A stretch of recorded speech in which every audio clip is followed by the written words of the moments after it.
Karon na adlaw, ang atong buhaton magtanom ta og lubi.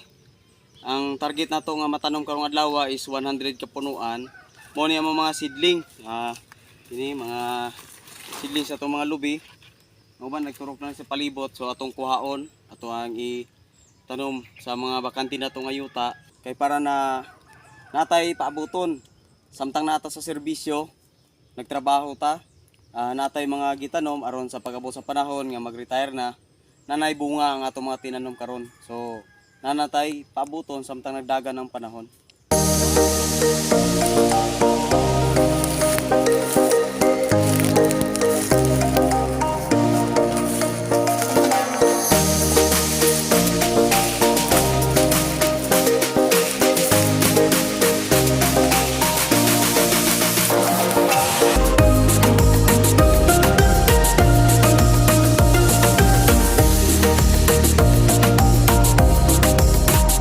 So yun natong mananom ta sa samtang pasis o R&R para na dili na to masayang ang atong panahon nga nakauli ta sa tuwang balay.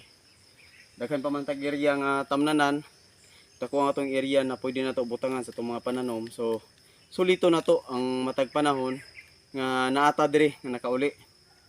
So karon mao na ni ang ika 100 ka punuan nga amo ang itanumay. Gikan mi sa alas 8 sa buntag, karon mag alas 10 na. So nanatay para 100 ka punuan nga itanumay. Para nga bago ta mag-report sa duty, dili sayang ang panahon na anay nagtubo nga ato ang gitanom.